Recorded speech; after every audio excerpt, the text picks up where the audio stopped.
जय हिंद साथियों, स्वागत है आप सभी का फिर से एक और न्यू वीडियो पर। तो आज की इस वीडियो में बात करेंगे हम इंडियन पोस्ट जीडीएस की जो न्यू वैकेंसी निकली 12,828 उसके बारे में बात करने वाले हैं कि आपको उन दो बातों का ध्यान रखना चाहिए फॉर्म अप्लाई करते वक्त। तो वो कौन कौन सी दो बातें हैं जिससे कि जो है आपका सिलेक्शन के चांस जो है ज़्यादा हो जाते हैं अगर आप इन दो बातों का ध्यान रखते हैं। अगर आप इन दो बातों का ध्यान नहीं रखते हैं तो आपका हो सकता है कि फॉर्म भी रिजेक्ट हो जाए या फिर आपका नाम आ भी जाता है तो आपके चांस बहुत ही ज़्यादा हो जाते हैं कि आपको वो जॉब ना मिले, आपको ज्वाइनिंग वहाँ पर ना मिले।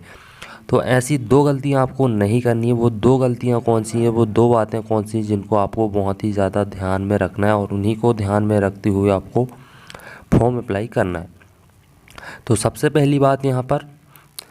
पहली मैं बात आपको यहाँ पर बता दूं कि जो सबसे पहली बात यहाँ पर है कि आपको सर्किल वाइज पोस्ट आपको देख लेना है और उस पोस्ट में जो रिक्वायरमेंट है, कौन से सर्किल में कौन सी लैंग्वेज है, वो आपको ज़रूर ध्यान में रखना है। तो मैं यहाँ पर नोटिस ओपन करता हूँ जो भी कि अभी जो पोस्ट आई हैं। जैसे कि आप सभी को पता होगा कि 12,828 पोस्ट निकाली गई हैं।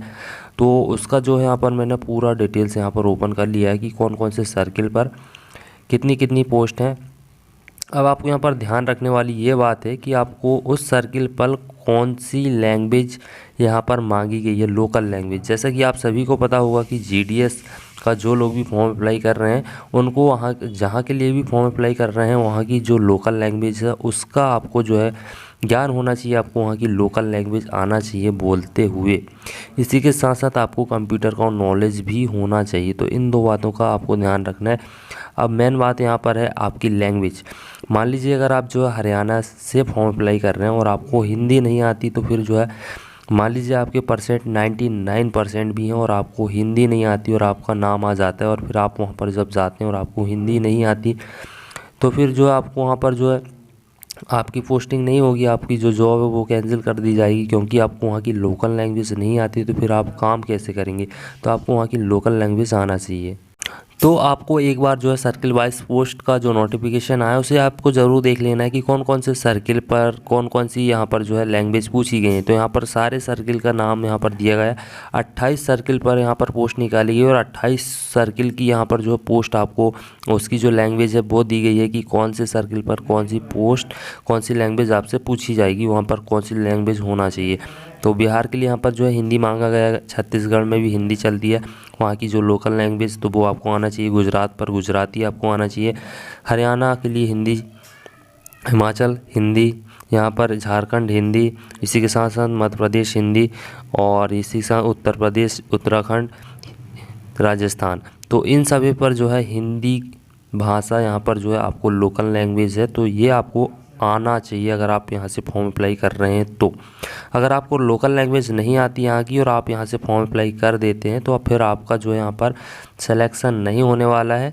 चाहे फिर आपके परसेंटेज 99 हो, 80, 98 हो तो भी जो आपका यहाँ पर सिलेक्शन नहीं होना है। तो इस बात का आपको ज़रूर ध्यान रखना है कि आपको यहाँ पर आपको लोकल लैंग्वेज ज़रूर देख लेना है कि कौन से सर्किल पर कौन सी लैंग्वेज यहाँ पर पूछी गई है। इसी के साथ साथ आपको यहाँ पर जो है पोस्ट डिटेल्स आपको मिल जाएंगी कि कौन कौन से सर्किल पर टोटल कितनी पोस्ट हैं, जैसे कि और इसी के साथ साथ कैटेगरी वाइज यहाँ पर कितनी कितनी पोस्ट निकाली गई हैं। जैसे कि यहाँ पर आंध्र प्रदेश पर टोटल 118 पोस्ट हैं और कैटेगरी वाइज जनरल के लिए 59 पोस्ट हैं, ओबीसी के लिए 19 पोस्ट हैं, एससी के लिए 13, एसटी के लिए 11, ईडब्ल्यूएस के लिए 15। इसी के साथ साथ जो यहाँ पर पीडब्ल्यूडी कैंडिडेट के लिए यहाँ पर अलग अलग यहाँ पर पोस्ट निकाली है। तो आप ये सारी नोटिफिकेशन आपको डाउनलोड करके देख लेना है एक बार कि लैंग्वेज का आपको यहाँ पर देख लेना है। लैंग्वेज देखने के बाद और डिटेल्स देखने के बाद, पोस्ट डिटेल्स देखने के बाद आपको दूसरा जो काम करना है, आप जैसे कि मान लीजिए अब आप एमपी से फॉर्म अप्लाई करना चाह रहे हैं तो एमपी वाले ऑप्शन पर आप क्लिक करेंगे। एमपी वाले ऑप्शन पर आपको क्लिक करने के बाद आपको यहाँ पर सर्किल सेलेक्ट करना है। जैसे कि आपको यहाँ पर बालाघाट आप सेलेक्ट करते हैं, ठीक है। अब आपको यहाँ पर आना है, आप यहाँ से जो है बालाघाट अगर आप जो है सिलेक्ट करना चाह रहे हैं तो आपको यहाँ पर जो है बालाघाट सर्किल आपको सिलेक्ट करना है, ठीक है। तो हम यहाँ से बालाघाट सर्किल सेलेक्ट कर लेते हैं। तो यहाँ पर बालाघाट, हाँ ये रहा बालाघाट। अब आपको यहाँ पर व्यू पोस्ट डिटेल्स वाले ऑप्शन पर आपको क्लिक करना है। और आपको किस बात का यहाँ पर ध्यान रखना है। जैसे कि मान लीजिए अगर आप जो ओबीसी की कैंडिडेट हैं तो यहाँ पर आप देख पा रहे होंगे यहाँ पर जनरल कैटेगरी की पोस्ट है, यहाँ पर एसटी कैटेगरी की पोस्ट है, यहाँ पर ओबीसी, यहाँ पर जनरल, यहाँ पर ओबीसी, यहाँ पर एससी। अब आपको यहाँ पर ध्यान क्या रखना है, जैसे कि अगर आप मान लीजिए जनरल कैटेगरी के कैंडिडेट हैं, आप जनरल कैटेगरी से फॉर्म अप्लाई कर रहे हैं और मान लीजिए आप यहाँ पर जो है ओबीसी का जो सर्किल है, डिस्ट्रिक्ट है, यहाँ पर ऑफिस आपको नेम दिखाई दे रहा होगा, तो आप मान लीजिए आप जनरल कैटेगरी के कैंडिडेट हैं और आप जो है ओबीसी वाली जो पोस्ट ऑफिस है उसे सेलेक्ट कर लेते हैं, तो आपका जो है यहाँ पर सिलेक्शन नहीं होगा, आपको यहाँ पर फॉर्म रिजेक्ट हो जाएगा। तो आपको अपनी ही कैटेगरी को यहाँ पर सिलेक्ट करना है, आपकी कैटेगरी पर जितनी पोस्ट हैं उन्हीं को आपको जो है यहाँ पर प्रेफरेंस देनी है, आपको दूसरी कैटेगरी पर यहाँ पर प्रेफरेंस नहीं देनी है। हाँ, अगर आप जो है SC ST के कैंडिडेट हैं तो फिर आप जो है जनरल कैटेगरी को भी यहाँ पर सिलेक्ट कर सकते हैं, उस ऑफिस को भी यहाँ पर जो है प्रेफरेंस दे सकते हैं, तो आपको वहाँ पर सिलेक्शन हो जाएगा। पर जो जनरल कैटेगरी कैंडिडेट हैं वो सिर्फ और सिर्फ अपनी ही कैटेगरी पर जो है यहाँ पर प्रेफरेंस देंगे, उसे ही सिलेक्ट करेंगे। तो आपको यहाँ पर इस बात का ध्यान रखना है, क्योंकि कई ऐसे कैंडिडेट हैं जो कि यहाँ पर एक तरफ से जो है सेलेक्ट कर लेते हैं सभी पोस्ट को और जो है फॉर्म अप्लाई कर देते हैं, तो ऐसे में आपका नुकसान होगा। तो आपको अपनी कैटेगरी, जैसे कि जहाँ पर भी अगर आप जो है एसटी कैटेगरी के हैं तो आपको यहाँ पर एसटी जितनी भी एसटी की जो यहाँ पर आपको पोस्ट ऑफिस दिखाई दे रहा है, जहाँ पर भी जो भी डिवीज़न है और जहाँ पर पोस्ट ऑफिस में जो है पोस्ट खाली है और आपकी यहाँ पर सीट भी दिखाई दे रही है कि एसटी की यहाँ पर जो सीट है, तो आप उन सीटों को सिलेक्ट करें, ना कि आप दूसरी कैटेगरी की सीटों को सिलेक्ट करें। तो इस बात का आपको विशेष ध्यान देना है। अगर आप जो है ओबीसी के कैंडिडेट हैं और आप फिर जो है एसटी वाली सीट को भी जो है वहाँ पर सिलेक्ट कर लेते हैं और मान लीजिए आपका वहाँ पर नाम आ जाता है, तो फिर आपकी वहाँ पर जो है जो आपकी पोस्टिंग वो कैंसिल कर दी जाएगी, क्योंकि वहाँ पर जो है एसटी की सीट है। तो आपको यहाँ पर इन दो बातों का ध्यान रखना है। अब बात कर लेते हैं आपके परसेंटेज के बारे में कि कितने परसेंटेज वाले जो है फॉर्म अप्लाई कर सकते हैं।